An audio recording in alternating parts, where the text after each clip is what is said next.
4 वर्ग आहेत शाळेत आणि इथं एकच शिक्षक आहे. शिक्षक 2 आहेत पण एकच शिक्षक आहे इथं. एक काही गैरहजरच असते सारखं. आणि ऐका ना, त्यांचं रजिस्टरचं भरलेलं आहे. मग ही एका शिक्षकाला एवढं वर्ग देता येतात का? आणि ते पुन्हा त्यांनीच काय सांगायचं की इथं पट कमी. मग पट ह्यांच्यामुळं कमी झाला का ह्या पालकांची काय चूक आहे का त्याच्यात? मग आता हाय ही बी जर ही मुलं त्यांनी दुसरीकडे टाकली तर ही शाळा काय बंद करायची का? असं नाही ना पाहिजे. आणि असं 2 वर्ष झालं चाललंय. आता इथं पालक येऊन बसले, ही माझ्याकडे आलते आता तेव्हा मी इथं शाळेवर आले, तर ही पालक कसेच ऐकत नाहीत. मग त्याच मॅडम ही 2 वर्ष झालं चाललंय असंच. ह्यांनी मागच्या वेळेस ह्यांनी निवेदन देऊन शाळा बंद केली. 4 दिवस शाळाला टाळा लावला होता.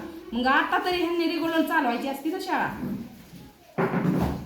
असं नाही ना पाहिजे. ह्या मुलांचं किती नुकसान होतंय. असं नुकसान केलं ह्या मुलांचं. आणि अशी जर शाळा चालवली तर ह्या पालकांनी काय करायचं आणि ह्या मुलांनी काय करायचं इतकं नुकसान केलं तर? बरं आता ऐका ना, मागच्या वेळेस तुम्हालाच फोन केला मी. एकच शिक्षक होतं आणि त्यांना एवढा लोड होता तर मी दुसरा शिक्षक मागून घेतला. आता 2 शिक्षक असल्यावर तर किती 1 नंबर शाळा चालायला पाहिजे.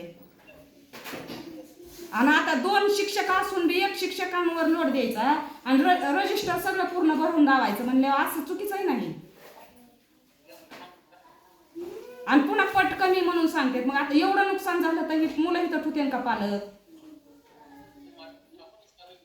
हे असं इतका अत्याचार नाही झाला पाहिजे शाळेच्या बाबतीत.